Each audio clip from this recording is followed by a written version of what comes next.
کلا چمبے دی بوٹی مرشد من وچ لائی ہو نحمده ونصلي ونسلم على سيدنا ومولانا محمد رسوله النبي الأمين الحنين الكريم الرؤوف الرحيم أما بعد فأعوذ بالله من الشيطان الرجيم بسم الله الرحمن الرحيم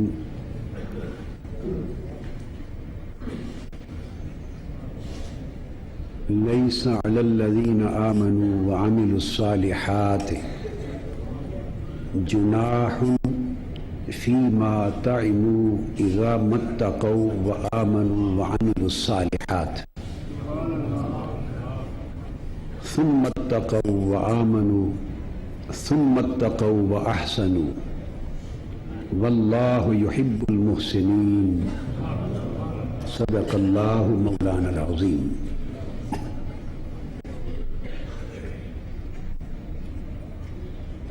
محترم جمیع عاشقان رسول، فرزندان اسلام، السلام علیکم ورحمۃ اللہ وبرکاتہ.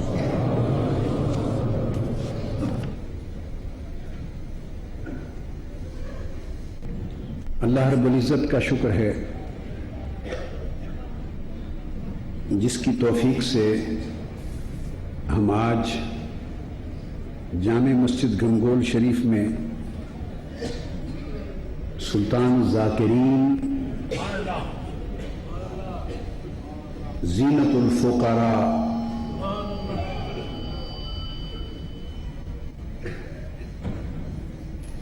اور قدوۃ التارکین حضرت خواجہ خواجگان خواجہ زندہ پیر قدس سرہ العزیز.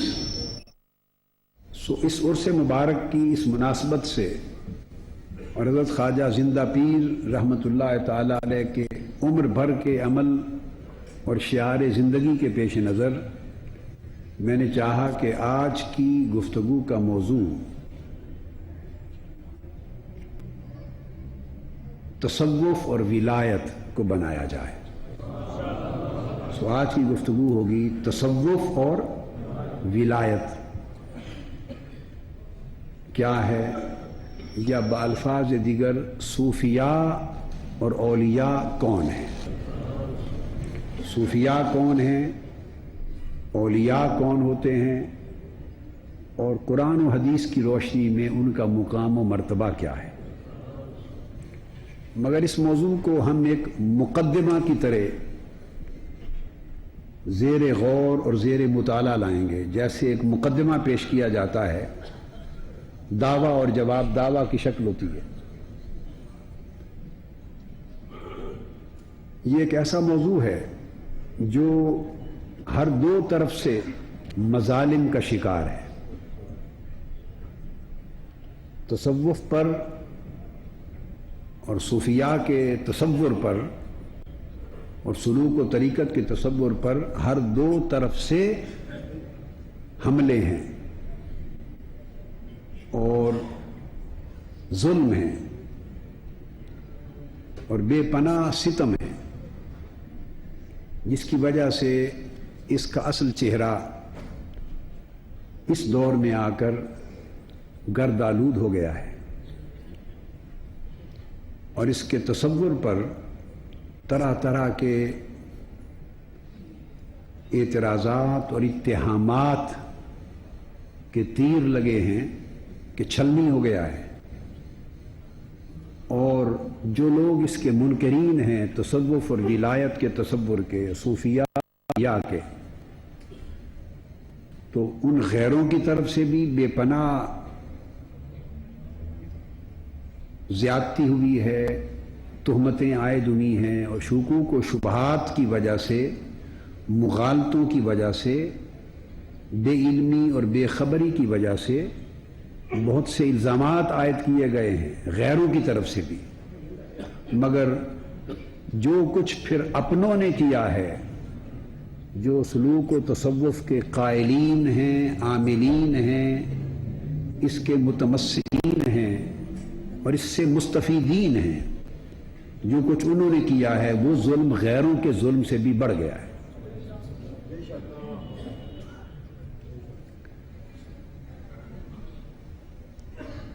دین کی بنیاد 3 ستونوں پر رکھی گئی تھی۔ اللہ اور اللہ کے رسول نے 3 ستونوں پہ دین کی بنیاد رکھی تھی۔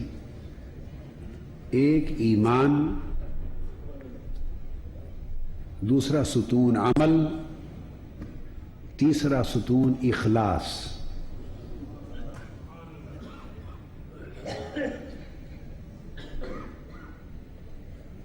ایمان سے عقیدہ وجود میں آتا ہے، وہ بھی بے شمار شکوک و شبہات کی نظر ہو گیا اور مغالطوں کی بھیٹ چڑھ گیا۔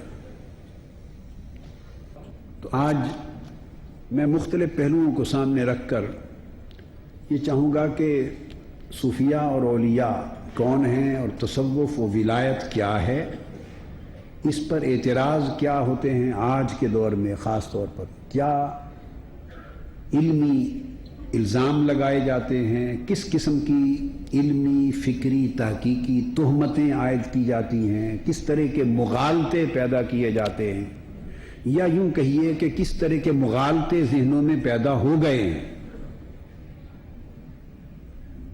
اور جن کا اس شان سے اور اس زور سے اور اس واضحیت کے ساتھ، کلیئرٹی کے ساتھ نہ دفاع ہو رہا ہے نہ بیان ہو رہا ہے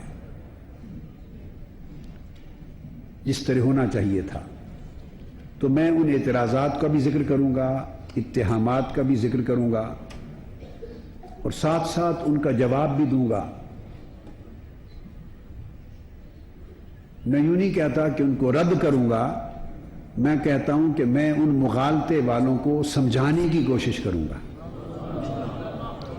جتنی میرے اللہ نے مجھے توفیق دی اور جتنا میرے اللہ نے چاہا، میں تو کچھ نہیں ہوں، اور ساتھ ہی ساتھ اس کے اصل تصور کو اجاگر کروں گا تاکہ تصوف و ولایت کا چہرہ نکھر سکے، اس کا اصل کانسیپٹ کلیئر ہو سکے، اپنوں کے لیے بھی اور غیروں کے لیے بھی۔ قرآن مجید کی ایک آیہ کریمہ میں نے اس باب میں تلاوت کی، یہ سورہ مائدہ کی آیت نمبر 93 ہے۔ اب آپ بڑی توجہ سے، انہماک سے، میں نے عرض کیا نا، یہ ایک مقدمہ ہے، اس میں 2 فریق ہیں۔ ایک ہے فریق منکرین کا، جو تصوف اور ولایت کو نہیں مانتے، صوفیاء اولیاء کو نہیں مانتے۔ اب چونکہ وہ نہیں مانتے تو ان کے نہ ماننے پر محض غصے میں آ جانے سے تو کام نہیں چلے گا، کہ غصے میں آ جائیں اور ان کو پھر برا بھلا کہیں اور بے ایمان کہیں اور گمراہ کہیں اور جہنمی کہیں اور خدا جانے جو پھر طبیعت مبارکہ میں آتا جائے وہ کہتے چلے جائیں، تو اس غصے سے وہ مسئلہ تو حل نہیں ہوگا۔ وہ منکرین ہیں، وہ منکرین ہیں۔ اور جب حضور علیہ السلام کی نبوت و رسالت کا بھی انکار کیا جاتا تھا تو آقا علیہ السلام اپنی نبوت و رسالت کا انکار سن کر بھی غصے میں نہیں آتے تھے۔ ان کی ذہنی سطح اور ان کی طبعی استعداد، ان کی صلاحیت کے مطابق آقا علیہ السلام جواب مرمت فرماتے، دلائل اور بینات عطا کرتے، آیات اترتی، معجزات دکھاتے، دلائل دیتے، سمجھاتے۔ مقدمے کے 2 فریق ہیں۔ ایک طرف تو منکرین ہیں جو تصوف کو مانتے نہیں، سو ان کا ایک اپنا مقدمہ، ایک اپنا دعویٰ، ایک اپنا بیان، مضمون ہے، جو میرے نزدیک غلط فہمیوں پر مبنی ہے۔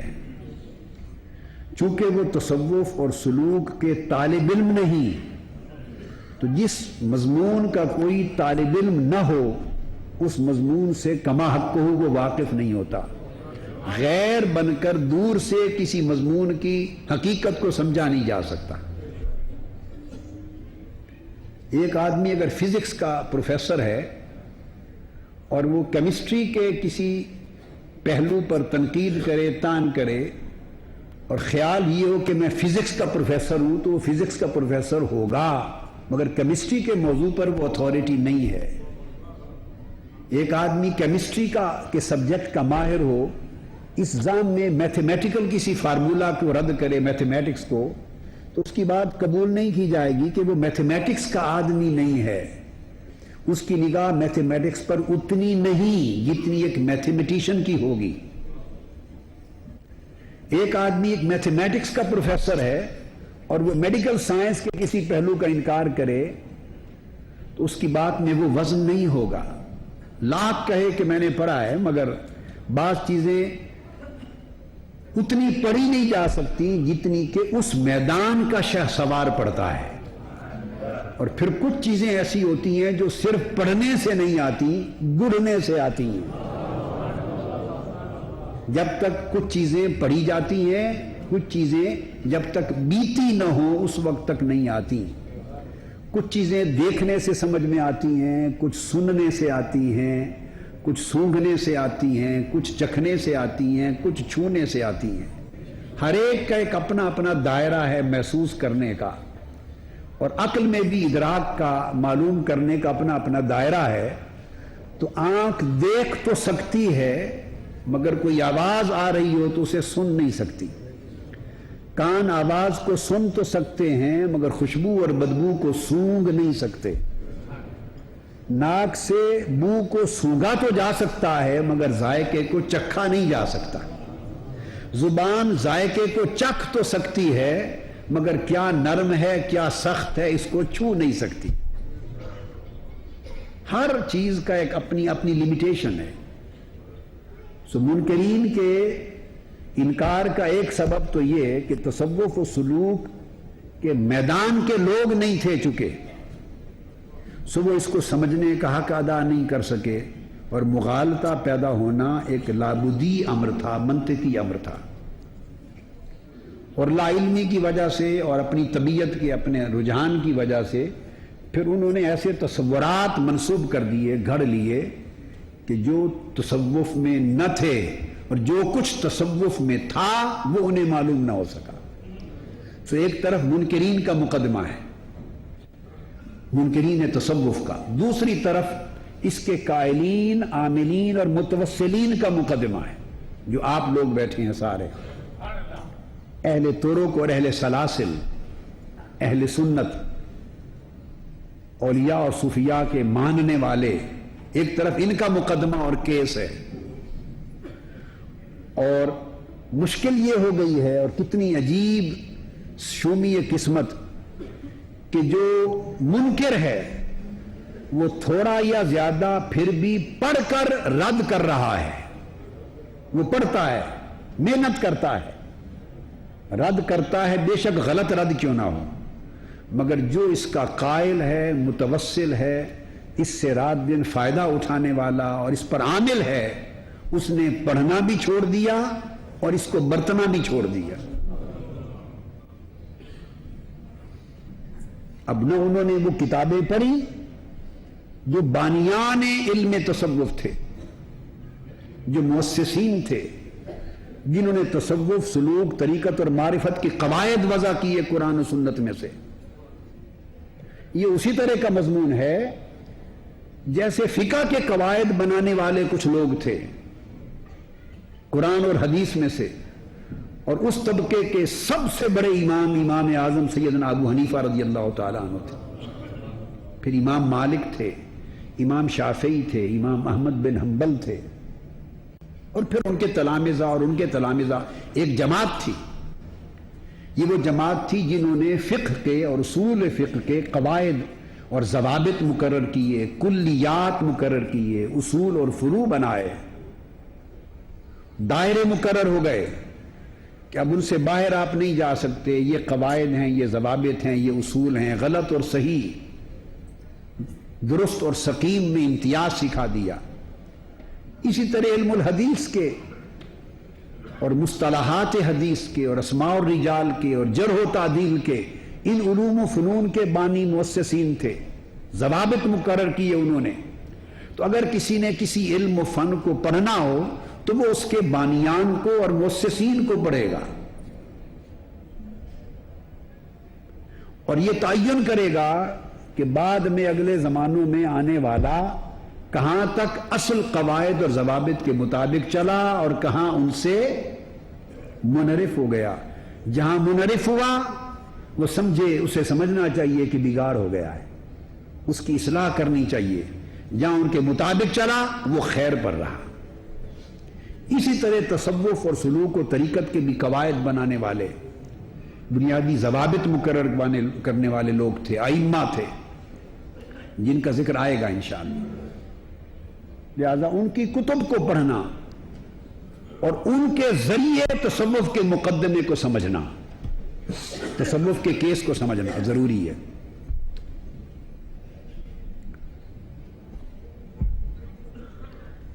اب آج جو رد کرنے والا، انکار کرنے والا، وہ رد اور انکار کی خاطر پڑھتا ہے تاکہ اس کے رد اور انکار میں قوت پیدا ہو اور لوگوں کے ذہنوں کو وہ متاثر کر سکے. تھوڑا پڑھتا ہے، غلط پڑھتا ہے، نتیجہ غلط اخذ کرتا ہے، وہ الگ بات ہے، مگر وہ پڑھتا اور محنت کرتا ہے. بے شک غلط نتیجے پر پہنچتا ہے، اس کے اسباب الگ ہیں، مگر ہم لوگ جو اس کے قائل اور عامل ہیں، ہم نے اس کو پڑھنا بھی چھوڑ دیا اور اس کو زندگی میں برتنا بھی چھوڑ دیا. لہذا آج کی گفتگو ان دونوں حصوں کا میں کوشش کروں گا کہ ممکنہ حد تک ضروری پہلوؤں کا احاطہ کر لے.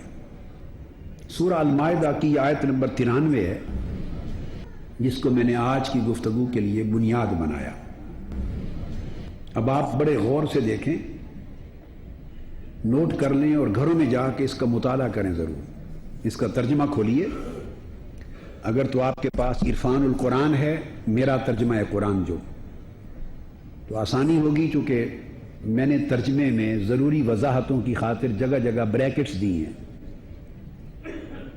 جو بات لفظوں سے بالا معنی اور مفہوم سمجھانے کے لیے ضروری ہوتی ہے تو اسے میں بریکٹس میں وضاحت کرتا ہوں جو تفسیر کا بدل بن جاتی ہے.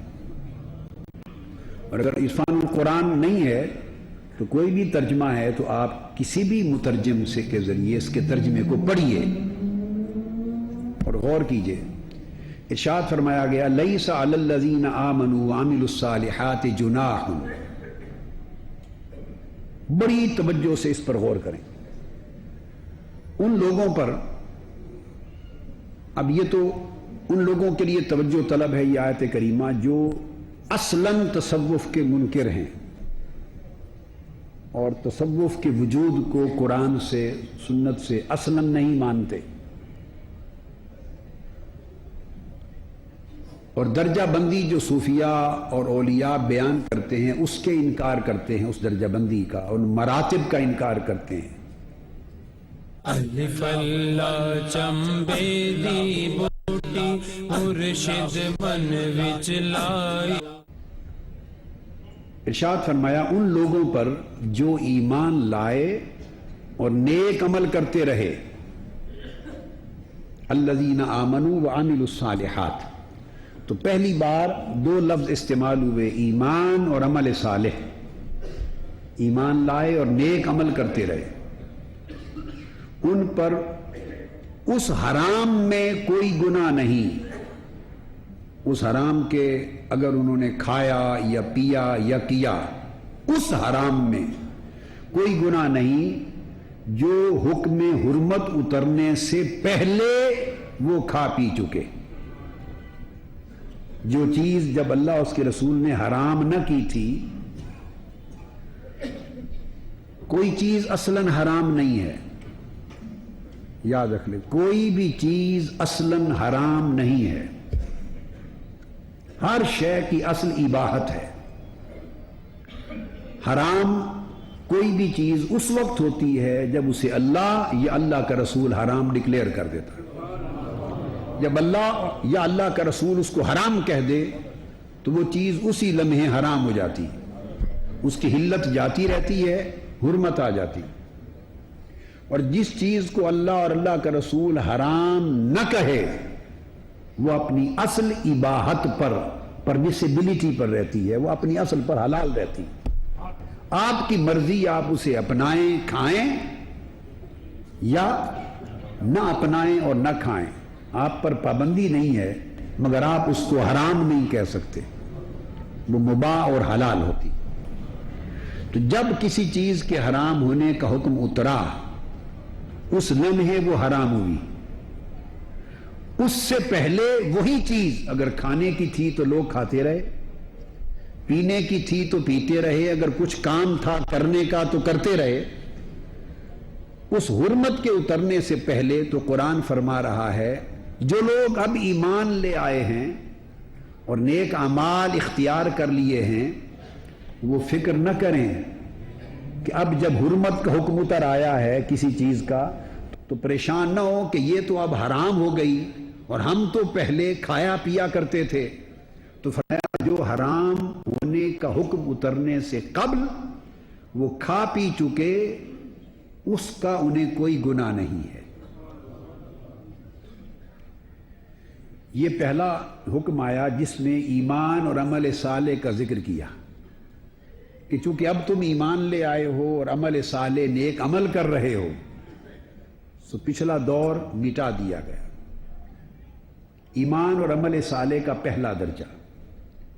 اس کے بعد فرمایا فیما طعموا اذا متقوا وآمنوا وعملوا الصالحات. اب ذرا بڑی توجہ سے دیکھیے, پہلے دو چیزوں کا ذکر کیا تھا کہ وہ لوگ جو ایمان لے آئے ہیں اور عمل صالح کر رہے ہیں ان پر پچھلے زمانے کا حرمت اترنے سے پہلے کے حرام کا گناہ نہیں. کتنی چیزوں کا ذکر تھا؟ ایمان لائے اور عمل صالح کیے. اب فرمایا اذا متقوا وآمنوا وعملوا الصالحات. فرمایا جب کہ وہ بقیہ معاملات اور بقیہ زندگی میں تقوی اختیار کیے رکھیں. اب تین چیزیں, ایک چیز اللہ نے بڑھا دی, جبکہ وہ تقوی اختیار کیے رکھیں اور دیگر احکام الہی پر ایمان لاتے رہیں اور ایمان قائم رکھیں اور ساتھ اعمال صالحہ پر بھی عمل پیرا رہیں. اب آپ نے دیکھا کہ اذا کے بعد دوسری سٹیج میں جب بیان کیا تو اب تین چیزیں بیان کر دی. پہلی بار ایمان اور عمل صالح دو کا ذکر تھا, ایمان لائے اور نیک عمل کیے. اب دوسرے درجے میں اسی ایک ہی آیت کے اندر جب بیان کیا کہ بشرطے کہ وہ اب اس میں ایمان بھی لانے کی بات آ گئی, عمل صالح کی بات آ گئی اور ساتھ تقوی اختیار کرتے رہنے کی بات بھی آ گئی. اب ایمان, عمل صالح اور تقوی تین چیزیں ہو گئیں. اس کے بعد اسی ہی آیت میں ارشاد آگے چل کے فرمایا جب یہ تین چیزیں بیان ہو گئیں ایمان, عمل صالح اور تقوی, تو فرمایا ثم اتقوا وآمنوا. اب ثم بعدیت کے لیے آتا ہے. اب آپ دیکھیے کہ ایک ان کا ایمان لانا اور نیک عمل کرنا پہلے بیان ہو گیا اور دوبارہ ایمان پر قائم رہنا اور عمل صالح کو اختیار کیے رکھنا اور تقوی شعار بنے رہنا, یہ دوسری بار ذکر ہو گیا تین شرائط کا کہ اس میں تقوی بھی آ گیا. یہ تین چیزوں کو بیان کر کے اب تیسری مرتبہ ارشاد ہوتا ہے ثم اتقوا وآمنوا, اور پھر اس کے بعد تمام حرمت کے احکام جب آ چکے اور دین کی تعلیم مکمل ہو چکی تو اس کے بعد پھر تقوی اختیار کیا مزید اور ایمان لائے. اب ایک سوال پیدا ہوتا ہے کہ یہ تیسری بار جو ایک ہی آیت میں ایمان آ رہا ہے تو کیا ایمان کا درجہ وہیں کھڑا ہوا ہے جہاں پہلی بار ذکر میں تھا؟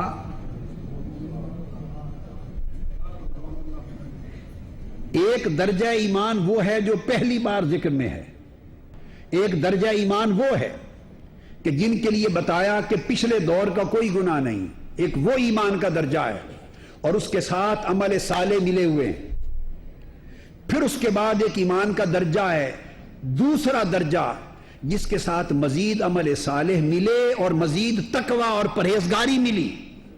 تو بولیے اب دوسرے مقام پر جب اس ایمان کے ساتھ پھر عمل صالح اور مل گئے اور تقوی اور مل گیا تو کیا درجہ ایمان اور قوت ایمان اور کیفیت ایمان اور حال ایمان وہی رہا جو پہلے تھا؟ بولیے. وہ ایمان اپنے درجے میں، رتبے میں، اپنی تاثیر میں اوپر چلا گیا کیونکہ اس کے ساتھ تقوی مل گیا. اب جب ایمان، عمل صالح اور تقوی تینوں اکٹھے ہو گئے تو اس کے بعد تیسری مرتبہ رب کائنات پھر فرماتے ہیں ثم اتقوا وآمنوا، اور پھر تقوی شعار بنے رہے اور ایمان والے بنے رہے. اس کا مطلب ہے کہ اس ایمان، عمل صالح اور تقوی کے اس درجے پر اب ایک تیسری بار ایک اور درجہ بیان کیا جا رہا ہے ایمان اور تقوی کا. تو جس طرح ایمان درجہ بدرجہ بلند ہوتا جا رہا ہے اسی طرح تقوی بھی درجہ بدرجہ بلند ہوتا جا رہا ہے. کچھ وہ تھے جو ایمان کے پہلے درجے میں رہ گئے، آگے نہ بڑھ سکے، ان کے لیے بھی خوشخبری آ گئی کہ پچھلا گناہ نہیں اگر آگے خطا نہ کریں. کچھ وہ خوش نصیب ہوئے جو اس پہلے درجہ ایمان سے آگے بڑھ گئے اور عمل صالح کی میراث کے ساتھ انہوں نے تقوی بڑھا لیا، آگے نکل گئے. ان کا درجہ ایمان میں، صالحیت میں اور تقوی میں اونچا ہو گیا. وہ پہلے درجے کے لوگوں جیسے نہ رہے، اوپر کے درجے کے لوگ ہو گئے. اور جب انہوں نے اوپر کا درجہ ایمان، صالحیت اور تقوی میں حاصل کر لیا تو ان پر پھر شرط آئی ثم اتقوا وآمنوا، اور پھر وہ لوگ جو ایمان اور تقوی اختیار کریں. تو بار بار کیا اسی درجے کے ایمان کی بات ہو رہی ہے؟ بولیے. بار بار کیا اسی سطح کے تقوی کی بات ہو رہی ہے یا ایمان، صالحیت اور تقوی کی سطح میں، ماہیت میں، درجہ میں یکے بعد دیگرے بلندی ہوتی جا رہی ہے؟ یقیناً بلندی ہوتی جا رہی ہے. فرمایا ثم اتقوا وآمنوا، پھر جو متقی ہو گئے اور مومن بھی ہوئے. اور چوتھی بار پھر ارشاد فرمایا ثم اتقوا واحسنوا. آپ الحم سے والناس تک پورے قرآن کو پڑھیے، آپ کو پورے قرآن مجید میں علاوہ اس کے ایک آیت بھی اور دوسری نہیں ملے گی اس آیت کریمہ کے علاوہ، جہاں ایک ہی آیت میں رب کائنات انہی لفظوں کو، اسی ایمان کو، اسی تقوی کو، اسی صالحیت کو مگر نئے نئے درجے رتبے کے ساتھ بڑھا بڑھا کر اہل ایمان کے مقام کو بلند تر کرتا چلا جا رہا ہے ایک ہی آیت میں. اب جو توجہ طلب بات ہے وہ یہ کہ پہلے مقام پر دو چیزوں کا ذکر کیا تھا، ایمان اور عمل صالح.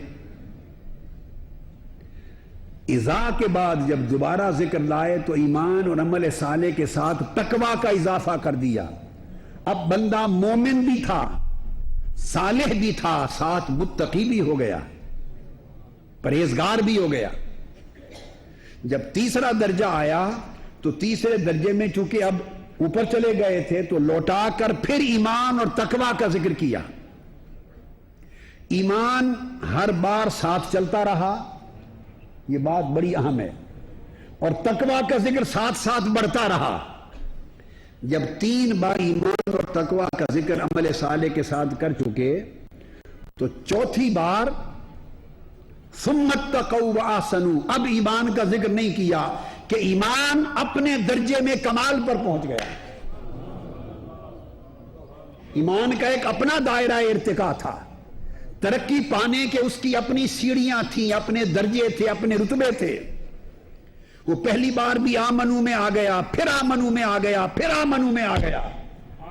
3 سیڑھیاں درجے طے کر کے ایمان اپنے مرتبہ کمال کو پہنچ گیا. 2 بار اعمال صالحہ کا ذکر آیا اور 2 بار ہی تقوی کا ذکر آیا. 3 بار ایمان کا ذکر آیا، بولیے کتنی بار؟ ایمان کا ذکر آیا. 2 بار عمل صالح کا ذکر آیا اور 2 ہی بار تقوی کا ذکر آیا. 3 ایمان کے درجے، 2 عمل صالح کے اور 2 تقوی کے. جب 7 بار ایمان، عمل صالح کے اور تقوی کے بیان کر کے 7 درجے ہو چکے اہل ایمان کے، تو 4تھی مرتبہ ایمان کا ذکر نہیں کیا کہ ایمان اپنے کمال کو پہنچ چکا ہے. اب پچھلے ذکر میں سے تقوی کو رکھا اور پہلی بار ایک 4تھی چیز کا ذکر اضافہ کیا جس کا نام پہلے 3 مرتبوں میں نہیں لیا تھا. جب 4تھی بار ذکر کیا تو تقوی کو برقرار رکھا کہ تقوی کہیں رک نہیں سکتا، تقوی کا دامن کبھی چھوڑا نہیں جا سکتا، مگر ایمان اپنے کمال پر پہنچا دیا. تقوی 7 اونچے درجے پہ رکھا اور 4تھی مرتبہ ایک اور شرط ایسی لگا دی جو پہلے 3 درجات میں جس کا ذکر موجود نہ تھا، اور وہ فرمایا ثم اتقوا واحسنوا، اور پھر وہ صاحبان تقوی ہوئے اور بالآخر صاحبان احسان بن گئے. صاحبان تقوی ہوئے اور بالآخر صاحبان احسنوا، صاحبان احسان ہو گئے. اب اللہ رب العزت نے جب ایمان اپنے کمال کو پہنچ گیا، عمل صالح اپنے کمال کو پہنچ گیا، تقوی اپنے کمال پہ پہنچ گیا، اب رب کائنات نے فرمایا بندے اب تیرا ایمان بھی مرتبہ کمال میں ہے، تیرا عمل صالح بھی مرتبہ کمال میں ہے، تیرا تقوی بھی مرتبہ کمال میں ہے. اب تو اس مقام پر ہے کہ تجھے ایک ایسی زینت عطا کی جائے، تجھے ایک ایسا شرف عطا کیا جائے، تم ایک ایسے نئے مرتبے پر فائز کیا جائے جس کا ذائقہ تو نے پہلے 3 مرتبوں میں نہیں چکھا تھا. اور وہ کیا ہے؟ فرمایا وَأَحْسَنُوا، اب تمہیں صاحبان تقوی میں تو شامل کر لیا تھا، اب تقوی کے کمال پر پہنچے تو تمہیں اب مرتبہ احسان عطا کرتے ہیں اور صاحبان احسان ہو گئے. اور جب احسان کے درجے پر مومن پہنچا، کیا مومن اپنی مومنانہ زندگی سے ایمان سے چلا تھا اور مرد صالح بنا، اور مرد صالح سے چلا مرد متقی بنا، اور تقوی پہ تقوی اور تقوی پہ تقوی تہ در تہ بڑھتا گیا، اور جب کمال پر پہنچا ایمان، عمل صالح اور تقوی، تو اسے زینت احسان عطا کی. اور جب بندے کو مرتبہ احسان پہ فائز کر لیا تو تب فرمایا واللہ یحب المحسنین، اور جو لوگ صاحبان احسان ہو جاتے ہیں اللہ ان سے محبت کرتا ہے. جو مرتبہ احسان پہ جب فائز ہو جاتے ہیں تو واللہ یحب المحسنین، پھر اللہ احسان شعار لوگوں سے محبت کرتا ہے، احسان والوں سے محبت کرتا ہے. قرآن اور حدیث کی اصطلاح میں احسان ہے، اور یہ وہی مرتبہ احسان ہے جسے بعد میں تصوف کا نام دیا گیا. قرآن جس کو محسن کہتا ہے، تاریخ اس کو صوفی کہتی ہے. اب آپ سمجھ گئے نا. اور جب وہ محسن احسان میں کامل ہوتا ہے تو قرآن اور حدیثی کی اصطلاح میں وہ ولی کامل ہو جاتا ہے. سورہ مائدہ کی آیت نمبر 93 تھی، جس کا میں ریلیونس بتانا چاہتا تھا کہ 4تھے درجے میں جا کر اینڈ پر باری تعالیٰ نے احسان کا ذکر کیا. اب لا محالہ یہ احسان کوئی عام درجے کی نیکی نہیں ہو سکتی کہ کوئی اس کا یہ معنی لینا چاہے جیسا بندہ بندے پر احسان کرتا ہے. یہ عام نیکی جو بندہ بندے کے ساتھ کرتا ہے وہ یہاں مراد نہیں لی جا سکتی. یعنی میں اس تفسیر پر ذمہ داری کے ساتھ کہنا چاہتا ہوں، اس لیے کہ 3 مرتبہ جس رب ذوالجلال نے ایمان، عمل صالح اور تقوی کے مراتب کو دہرا کر اینڈ پر جا کر احسان کی بات کی، تو وہ احسان عام درجے کی نیکی نہیں، اس درجے کی نیکی تو ایمان میں بھی آ گئی تھی، اس درجے کی نیکی تو اعمال صالحہ میں بھی آ گئی تھی، عام درجے کی نیکی تو تقوی میں بھی آ گئی تھی. یہ اینڈ پر جا کے کہنا وَأَحْسَنُوا وَاللَّهُ يُحِبُّ الْمُحْسِنِينَ، اس کا مطلب ہے اس سے مراد احسان کا وہ مرتبہ ہے جو پہلے تینوں درجوں سے بلند ہے، اور یہ درجہ تصوف کا، سلوک کا، معرفت کا اور ولایت کا ہے۔ تصور سمجھانے کے لیے آگے پھر ہم باقی موضوعات کی طرف آئیں گے۔ یہ حدیث نبوی صلی اللہ علیہ وآلہ وسلم کو کبھی نہ بھولیے۔ اب یہ قرآن مجید نے کہہ دیا نا ثم اتقوا واحسنوا واللہ یحب المحسنین۔ اب یہ وہ تصور ہے جس کو آقا علیہ الصلوۃ والسلام نے صحابہ کرام کو بتایا، اور جبرائیل امین بطور خاص یہ تصور حضور کی امت کو اور صحابہ کو بتانے کے لیے سوال کرنے کی غرض سے آئے، اس کی وضاحت کے لیے جبرائیل امین آئے۔ اس پر میں مفصل گفتگو دورہ بخاری اور دورہ مسلم میں کر چکا ہوں، اور آپ میں سے بیشتر افراد اس میں شریک ہوئے ہوں گے، کچھ نہیں ہوئے ہوں گے۔ میں اس کی تفصیل میں اس وقت نہیں جانا چاہتا، صرف اس کا ایک متعلقہ جز سمجھانا چاہتا ہوں، جس کو قرآن مجید نے کہا واللہ یحب المحسنین، اور ثم اتقوا واحسنوا واللہ یحب المحسنین۔ قرآن نے کہا، اس احسان کی وضاحت آقا علیہ الصلوۃ والسلام نے خود فرمائی۔ اب ایک بات یہ ہے کہ پہلے تو قرآن کی تفسیر قرآن ہی سے ہونی چاہیے، اس سے بڑی تفسیر کوئی نہیں۔ قرآن کی تفسیر اگر قرآن سے ہو تو یہ سب سے اعلیٰ درجہ ہے تفسیر کا، سب سے اعلیٰ درجہ ہے تفسیر کا، تفسیر القرآن بالقرآن۔ یہ جو احسان کا لفظ آ گیا، اب اس کو میں تھوڑا سا قرآن سے واضح کر لوں، اور دوسرا پھر رتبہ ہے تفسیر القرآن بالحدیث، پھر اس کو حدیث سے سمجھا جائے۔ اب سورہ بقرہ میں آیت نمبر 112، سورہ بقرہ، اب اسی احسان کا معنی قرآن کی زبان سے سمجھ رہے ہیں۔ قرآن کا مرتبہ احسان، لفظ احسان، اس کا مفہوم خود قرآن سے سمجھ رہے ہیں۔ بقرہ آیت نمبر 112 میں ارشاد فرمایا بلا۔ اب میں اس تصور کو کلیئر کرنا چاہتا ہوں کہ عین ممکن ہے سننے والا کو یہ کہہ دے جی اس احسان سے مراد تو عام نیکی ہے، نیکوکار لوگ ہیں، جو نیکی کی جاتی ہے اس کو قرآن احسان کہتا ہے۔ نہیں، یہ وہ عام نیکی جو آپ سمجھ رہے ہیں، یہاں مرتبہ احسان میں وہ نیکی مراد نہیں ہے، یہ ایک بڑا اونچا درجہ ہے۔ اب آئیے قرآن کی شہادت لیتے ہیں۔ فرمایا بلا من اسلم وجہہ للہ، فرمایا کہ بلکہ وہ شخص جس نے اپنا چہرہ اور اپنا قلب اور اپنی نیت کا رخ خالصتاً اللہ کی طرف کر لیا، جس نے ہر طرف سے منہ موڑ کر صرف اللہ کا دھیان کر لیا، تصوف اس کا نام ہے۔ الف اللہ چمبے دی بوٹی مرشد من وچ لا